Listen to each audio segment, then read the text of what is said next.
Mi marido creyó haber colgado el teléfono. No lo había hecho. En los minutos siguientes escuché todo. Él, su amante y mi suegra, organizando un fin de semana en una posada de lujo con mi tarjeta. Lo que ninguno de los tres calculó es que la única que iba a disfrutar ese fin de semana era yo. Había algo en los martes por la tarde que siempre me ponía de un humor raro. No era tristeza exactamente. Era más bien esa sensación de que el día no había terminado de decidir qué quería hacer. Llegué a la casa después del trabajo con los pies cansados y el maletín todavía en la mano. Emilio no estaba, como casi siempre a esa hora. La cocina olía a nada. La luz del pasillo seguía apagada. Y el ordenador de la mesa estaba encendido con 3 pestañas abiertas de resultados de fútbol. Lo dejé encendido. Me cambié de ropa. Calenté lo que había sobrado del día anterior y me senté a comer sola frente a la ventana. El olivo del patio vecino movía las ramas despacio. Pensé que tendría que llamar a mi madre ese fin de semana. Pensé que el informe de la parcela norte llevaba 2 días esperando mi revisión. Pensé en varias cosas al mismo tiempo, como hago siempre, sin centrarme demasiado en ninguna. Luego fui al ordenador a revisar el correo. Era el 1 de mes, o casi. Mi rutina de siempre. Cada 4 semanas, sin falta, abría el extracto de la tarjeta y repasaba los movimientos. Emilio siempre me decía que me preocupaba demasiado. Lo tengo controlado, Lourdes, para eso estoy yo. 16 años escuchando esa frase, y 16 años dejándolo manejar los gastos del día a día porque era más sencillo que discutir. Él pagaba la gasolina, las compras, ni las facturas de los proveedores cuando yo estaba de campo. Yo revisaba al final del mes, confirmaba que los números cuadraban, y seguíamos adelante. Era un sistema que funcionaba, o eso creía yo. El extracto cargó despacio. Fui bajando por los movimientos con la misma rutina de siempre. El supermercado del barrio, la gasolina 2 veces, el recibo de la comunidad, una ferretería en Oviedo que no recordaba, pero que encajaba con una reparación que Emilio había mencionado semanas atrás. Todo normal, todo reconocible. Hasta que me detuve. Una transferencia. 180 euros. A nombre de una posada en Gijón. La miré 2 veces. Luego una tercera, como si el número pudiera cambiar si le daba suficiente tiempo. No recordaba haber reservado nada en Gijón. No había ningún viaje planeado, en ninguna escapada de fin de semana de la que Emilio me hubiera hablado. Busqué en la memoria alguna conversación suelta, algún comentario de pasada que se me hubiera podido olvidar. Nada. 180 euros en una posada boutique en el centro de Gijón. Y yo sin tener la menor idea. Iba a llamarlo cuando el teléfono sonó. Era él. Lo cogí sin pensar. Hola. Solo dije eso. Ah, hola. Oye, solo llamaba para avisarte de que voy a llegar tarde. Tengo una cosa pendiente con un cliente en Oviedo que se ha alargado. La voz sonaba tranquila, cotidiana, la misma voz de siempre. Está bien, dije. Bueno, pues eso. Hasta luego. Y ahí debería haber cortado la llamada. Escuché el movimiento del teléfono, como cuando alguien lo aparta de la oreja para colgar. Pero el sonido no se cortó. La llamada siguió abierta. Me quedé quieta. Al principio solo era ruido de fondo, voces mezcladas, el sonido de sillas arrastrándose, algo que parecía una cafetera. Luego distinguí la voz de Josefa. Esa voz suya tan característica, un poco nasal, con ese tono que siempre sonaba como si estuviera a punto de reírse de un chiste que los demás todavía no habían entendido. La reconocería en cualquier parte. ¿Lo confirmaste ya? Sí, mamá, está todo reservado. Emilio, sin ningún rastro del cansancio que supuestamente tenía por culpa del cliente de Oviedo. ¿Y la suite tiene vistas? Una tercera voz. Más joven, un poco aguda, con una entonación que no reconocí de inmediato. Suite Junior con vistas al mar, desayuno incluido. Emilio otra vez, con un tono que casi no reconocí.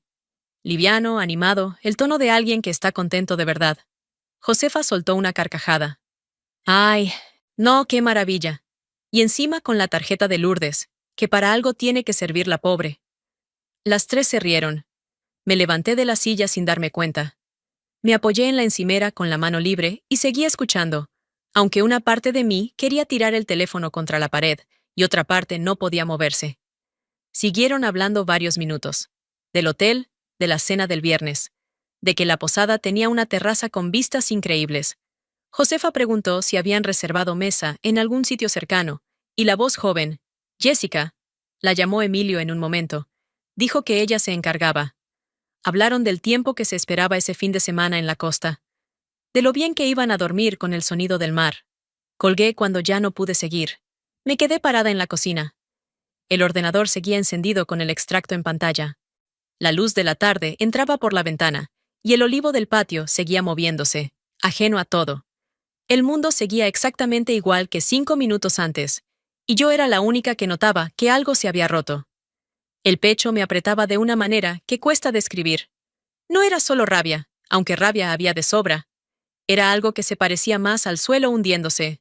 Esa sensación de que la versión de tu propia vida que llevas 16 años creyendo no existe, o nunca existió de la manera que tú creías.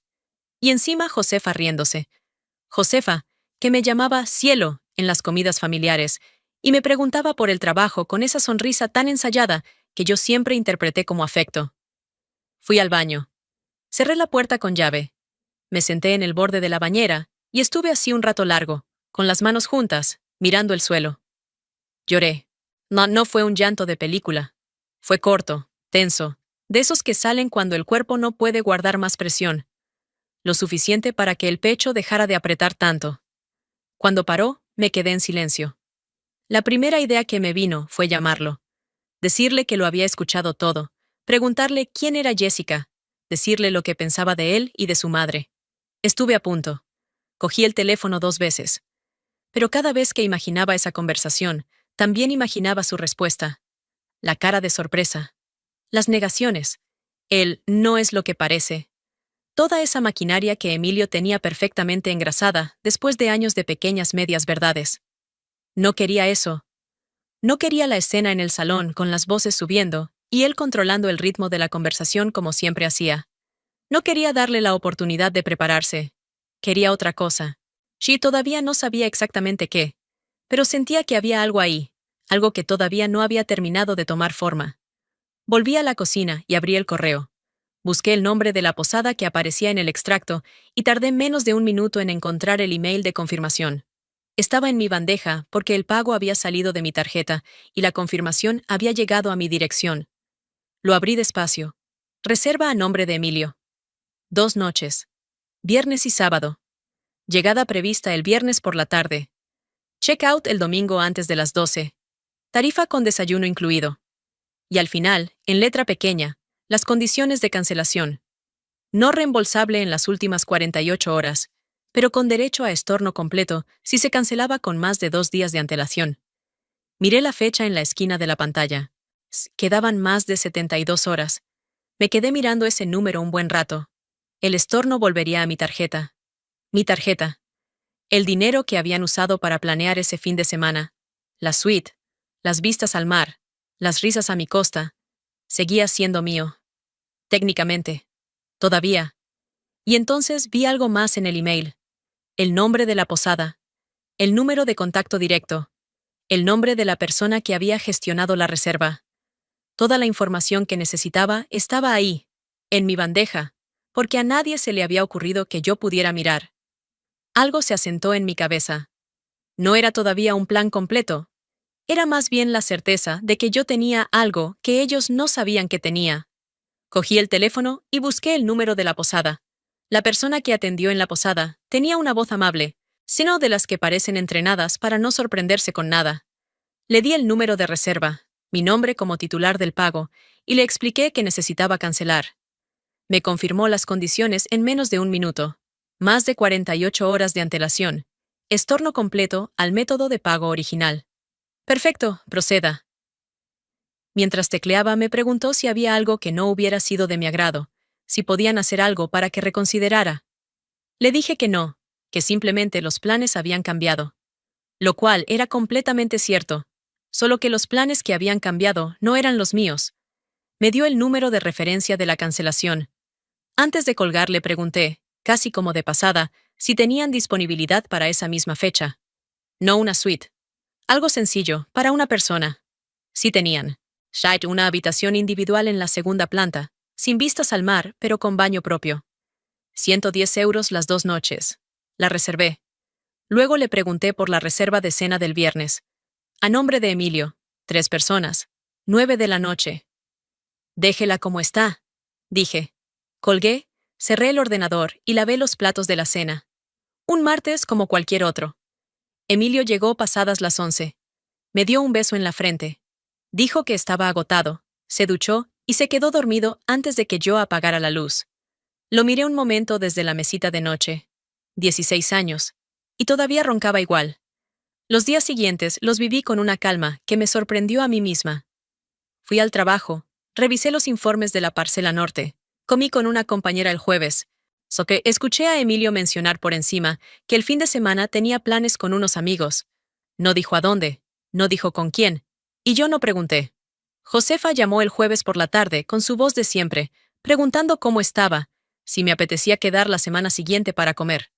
Le dije que sí, claro, que hablábamos. Hay una ventaja enorme en que la gente te subestime. No tienen ninguna razón para ponerse en guardia. El viernes por la mañana, mientras Emilio preparaba su bolsa de viaje con la eficiencia de quien lleva semanas pensando en ese momento, yo preparé la mía. Ropa para 2 noches, el libro que estaba leyendo, el neceser. Nada extravagante. Salí antes que él con la excusa de la cooperativa, me despedí con normalidad, y él hizo lo mismo. 2 personas diciéndose adiós en el pasillo de casa, cada una con su bolsa, cada una sabiendo exactamente a dónde iba. Aunque solo una de las dos sabía lo que iba a encontrar al llegar. Llegué a Gijón antes de las 6. La posada era exactamente lo que prometían las fotos. Una casa de piedra rehabilitada en el casco antiguo, con macetas de geranios en las ventanas, y una recepcionista joven con gafas de pasta, que me recibió con una sonrisa. Me dio la llave de la 204, segunda planta, patio interior. Una cosa más, dije antes de alejarme del mostrador. Tienen una reserva de cena a nombre de Emilio para esta noche. 3 personas. A las 9. Soy la titular del pago de esa reserva. ¿Podría ocupar la mesa antes de que llegue el resto? Me miró un segundo, con esa expresión de quien decide rápidamente que no es asunto suyo. Ningún problema, señora. Subí a la habitación, saqué el libro. Sin y leí durante 2 horas con una tranquilidad que, honestamente, no esperaba sentir. A las 8:30 bajé. Me arreglé lo justo frente al espejo, no demasiado, lo necesario para estar cómoda, y fui al restaurante. Mesa junto a la ventana, 3 sillas, vela encendida. Me senté, pedí una copa de albariño y la carta. El albariño estaba muy bien. Pedí el entrante sin prisa. Los escuché antes de verlos. La rueda de una maleta arrastrándose por el suelo de piedra de la entrada, y encima de ese sonido la voz de Josefa. Ese tono suyo que reconocería en cualquier parte. Luego la voz de Jessica preguntando algo sobre la habitación. Luego silencio. Un silencio que duró bastante más de lo que debería para un check-in normal. Pedí otro poco de pan. Cuando los 3 aparecieron en la puerta del restaurante, yo ya había terminado el entrante y tenía la copa a medias. Emilio iba delante con esa expresión suya de cuando intenta controlar una situación que nota que se le escapa. Detrás, Jessica, más joven de lo que me había imaginado, con una maleta Burdeos y una expresión de confusión genuina que al menos tenía el mérito de ser honesta. Y al fondo Josefa, que tardó un poco más en procesar lo que estaba viendo. Lo que estaban viendo era a mí, sentada en su mesa, con el vino, el pan y el libro apoyado en el bolso. Les dediqué la sonrisa más tranquila que tenía. Emilio se acercó. «Lourdes, ¿qué estás haciendo aquí?» «Cenar», dije. «¿Vosotros?» Abrió la boca, la cerró. Era la primera vez en 16 años que lo veía sin respuesta inmediata, y, si soy sincera, mereció la espera. «Sí, podemos hablar de esto», dijo, bajando la voz con ese tono suyo, de quien intenta convertir todo en algo gestionable. «Esto tiene solución, Lourdes. Si hablamos con calma podemos...» «Ya tiene solución», dije, sin moverme de la silla. «Os cancelé la habitación el martes por la noche. El estorno ya está procesado. Vuelve a mi tarjeta, que era de donde había salido. La mesa la dejé a tu nombre, porque imaginé que intentarías usarla, y aquí estoy yo. Así que en realidad todo está bastante resuelto ya». Josefa se había quedado parada a medio camino entre la puerta y la mesa. La mujer que el martes se había reído de que la tarjeta de Lourdes para algo tenía que servir, ahora me miraba con una expresión que mezclaba el estupor con algo que se parecía bastante a la vergüenza. Sí, aunque con Josefa nunca se podía estar del todo segura de si era vergüenza real o simplemente el disgusto de que las cosas no hubieran salido como esperaba. Josefa, dije, con la misma amabilidad con la que ella me preguntaba por el trabajo en las comidas familiares. Tú que conoces tan bien Gijón, seguro que sabes dónde cenar bien un viernes por la noche, sin reserva previa y con el presupuesto justo. ¡Qué suerte! No dijo nada. Primera vez en 16 años también. Emilio intentó otra vez. ¿Cómo sabías lo del fin de semana? Tu teléfono, dije. El martes. Creíste que habías colgado. El silencio que siguió duró lo suficiente para que el camarero se acercara a preguntarme si deseaba algo más. Le pedí el segundo plato y le pregunté si la merluza era fresca. Me confirmó que sí, del día. Juan Jessica no había abierto la boca en ningún momento. Me miró una vez, miró a Emilio, y luego fijó la vista en la ventana del patio, como si la higuera del jardín interior fuera lo más interesante que había visto en su vida. No la culpo. Era una posición bastante incómoda la suya. Había venido a un fin de semana de lujo pagado con tarjeta ajena y había terminado de pie en un restaurante sin poder sentarse, frente a la propietaria de dicha tarjeta, que estaba cenando tranquilamente en la única mesa reservada. Podéis sentaros si queréis, dije, señalando las dos sillas vacías. Aunque no sé si eso mejora mucho la situación. Emilio apoyó las manos en el respaldo de una silla y me miró. Lourdes, en serio. Podemos hablar de todo esto cuando volvamos. Podemos... Emilio. Lo interrumpí con la misma calma. No hay nada que hablar esta noche. Esta noche yo voy a cenar la merluza que me acaban de confirmar que es del día. Voy a terminar mi copa y después voy a subir a la habitación que reservé. La que cancelé era la vuestra. La mía la pagué yo aparte, con mi dinero, sin pedirle la tarjeta a nadie. Hice una pausa.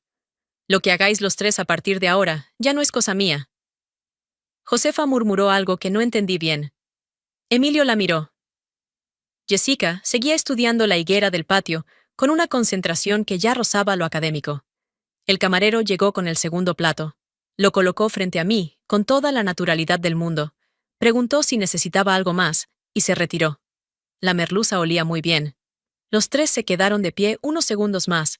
Ese tipo de segundos en los que nadie sabe exactamente cómo terminar una escena. Luego Emilio dijo algo en voz baja que no alcancé a escuchar, y los tres se giraron hacia la salida. Los escuché hablar con la recepcionista desde el restaurante. Emilio preguntando si había alguna habitación disponible. La chica con gafas de pasta, explicándoles con mucho tacto que esa noche estaban completos. Josefa diciendo algo sobre buscar otro sitio. Jessica sin decir nada. Luego el sonido de la puerta principal. Y después, nada. La vela seguía encendida. El albariño seguía frío. Alguien en la mesa del fondo pedía el postre en voz alta. El restaurante continuaba exactamente igual que antes de que entraran, como si los tres no hubieran pasado de ser una interrupción menor en una noche que, por lo demás, iba muy bien. Corté la merluza. Estaba perfecta. Los tres salieron de la posada con la misma maleta con la que habían llegado, y considerablemente menos entusiasmo. Emilio iba delante, con el teléfono en la mano, buscando alojamiento con esa expresión de quien todavía cree que el problema tiene solución rápida si uno actúa con suficiente determinación. Josefa caminaba detrás con la espalda recta y la mandíbula apretada. La postura de alguien que ha decidido que, pase lo que pase, no va a perder la compostura en público, aunque el público en ese momento fuera solo su hijo y la chica del vestido de flores. Jessica arrastraba la maleta Burdeos por el adoquinado del casco antiguo, con el tacón izquierdo ya torcido, mirando la pantalla del móvil con la esperanza de que apareciera alguna opción que todavía no habían considerado. No apareció ninguna. El primer hotel que Emilio llamó estaba completo. El segundo tenía una sola habitación doble, sin cama supletoria, a 190 euros la noche, solo el viernes porque el sábado también estaban llenos. Josefa dijo que 190 euros por una sola noche era un escándalo, y que con ese dinero se compraban 3 cenas decentes. Emilio no le respondió. Jessica tampoco. El tercer hotel ni siquiera cogió el teléfono. Emilio miró el saldo de la tarjeta, hizo el cálculo, y guardó el teléfono en el bolsillo. Tenemos que ver cómo volvemos, dijo. Josefa lo miró. ¿Cómo que volvemos? ¿Ahora? El último autobús directo ya salió. ¿Y el tren? Sin plazas. Josefa abrió la boca, la cerró, y miró a Jessica como si ella tuviera alguna solución guardada en la maleta Burdeos. Jessica no tenía ninguna solución. Jessica tenía un móvil con el 10% de batería y unas sandalias de cuña que no habían sido diseñadas para caminar por el casco antiguo de Gijón un viernes por la noche buscando un autobús nocturno. Lo encontraron. Uno que no iba a su ciudad, sino a una intermedia, a unos 40 kilómetros de su destino. Salía en 50 minutos desde una parada que quedaba a 20 minutos a pie. Emilio dijo que era lo que había. Josefa dijo que no podía creer lo que estaba viviendo. Jessica no dijo nada porque había aprendido en los últimos 40 minutos que no decir nada era la estrategia más segura disponible. Arrastraron las maletas por el adoquinado hasta la parada. El tacón de Jessica terminó de torcerse en un bache a la altura de la tercera calle. Lo intentó arreglar apoyándose en una farola durante 30 segundos. Poe decidió que era irreparable, y siguió caminando con un tacón y sin el otro. Josefa la miró de reojo, pero no dijo nada. Estaba ahorrando energía para indignaciones más importantes. El autobús llegó con 10 minutos de retraso, olía a plástico caliente y tenía los asientos del fondo ocupados por un grupo de jóvenes que volvían de algo ruidoso. Josefa se sentó lo más lejos posible de ellos, con el bolso en el regazo y esa expresión suya de reina en el exilio. Jessica se quedó dormida antes de salir de Gijón. Emilio miraba la ventana sin decir nada. Llegaron a la ciudad intermedia pasada la 1 de la madrugada. La estación era un edificio pequeño, cerrado a esa hora, con un banco de metal fuera y una máquina expendedora que aceptaba monedas. No había taxis en la parada.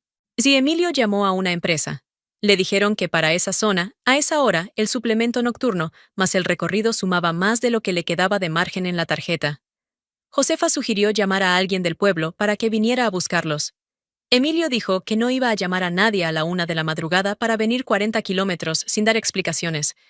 ¿Y qué hacemos entonces?, dijo Josefa. Esperar a que pase algo. ¿Esperar a que pase algo?, repitió Josefa, con un tono que llevaba dentro todo el peso de lo que pensaba sobre esa respuesta. Lo que pasó, aproximadamente 20 minutos después, fue el señor Aurelio. El señor Aurelio conducía un carro de madera tirado por un caballo castaño al que llamaba Porrón, nombre que venía, según explicó él mismo con total normalidad, de que el animal bebía de cualquier recipiente sin hacer ascos. Vio a 3 personas en el arcén con maletas y frenó sin dudarlo, porque, en sus palabras, en esa carretera a esas horas o paras o llevas algo en la conciencia. Les preguntó a dónde iban. Emilio le dio el nombre del pueblo. El señor Aurelio dijo que él pasaba por el cruce de la entrada, que si querían los acercaba. Josefa miró el carro, miró a Porrón, miró las maletas, miró la carretera oscura que se extendía en la única dirección posible. «Yo no me subo ahí», dijo. «¿Mamá?» «Que no, Emilio. Hay un límite. Son 10 kilómetros a pie». Josefa miró los 10 kilómetros de carretera comarcal a oscuras. Luego miró el carro. Luego sus zapatos de tacón bajo, que había elegido pensando en los adoquines de Gijón y en ningún otro escenario posible. Subió al carro. Jessica ya estaba sentada cuando Josefa llegó. Había subido primera, con la maleta Burdeos y el tacón torcido, sin decir nada, con la expresión serena de alguien que ha tomado la decisión consciente de no añadir ninguna capa más de dignidad perdida a una noche que ya había alcanzado su propio techo en ese sentido. Se sentó en el lateral del carro, puso la maleta entre las rodillas y miró al frente. Josefa se acomodó a su lado con la espalda completamente recta, el bolso en el regazo y la mirada fija en un punto neutro del horizonte. La postura de alguien que está en un carro de madera tirado por un caballo llamado Porrón, pero que bajo ninguna circunstancia va a parecer que está en un carro de madera tirado por un caballo llamado Porrón. El señor Aurelio preguntó si habían pasado el fin de semana en la costa. Emilio dijo que sí. El señor Aurelio dijo que qué bien, que esta época del año era muy agradable por allí. Josefa no respondió. Jessica tampoco. Emilio dijo que sí, muy agradable. Porrón avanzó a su ritmo.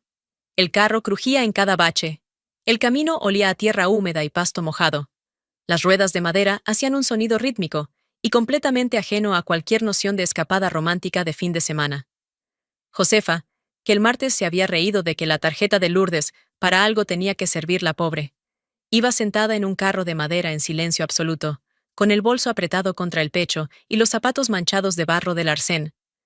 La mujer que llevaba años perfeccionando el arte de la sonrisa ensayada en las comidas familiares no tenía ninguna sonrisa disponible para esa situación, porque sencillamente no la había ensayado. Jessica miraba el campo oscuro, con esa expresión de quien está haciendo un balance silencioso de sus decisiones recientes, y los resultados no están siendo favorables. Había llegado a ese fin de semana con la promesa implícita de una suite junior, vista al mar, restaurante reservado, y un hombre que lo gestionaba todo. Lo que tenía en ese momento era una maleta burdeos en las rodillas, un tacón roto, barro en los tobillos, y un caballo llamado Porrón, que avanzaba sin ninguna prisa, porque Porrón nunca tenía prisa. El señor Aurelio, ajeno a todo, tarareaba algo por lo bajo. En el cruce de la entrada al pueblo, los dejó con un «buenas noches», genuino, y siguió su camino. Los tres se quedaron en el arcén con las maletas, en el silencio de las 2 de la madrugada, con el sonido del carro alejándose por la carretera. Quedaba menos de 1 kilómetro hasta casa. Josefa miró a Emilio. Emilio recogió la maleta. Jessica miró sus sandalias. Un tacón, sin el otro, barro hasta el tobillo. Y empezó a caminar. Volví a casa el domingo con la misma bolsa pequeña con la que había salido. Sin suite, sin vistas al mar. Solo una habitación tranquila, una higuera en el patio, y la certeza de que hay cosas que no tienen precio, y cancelar una reserva a tiempo es una de ellas.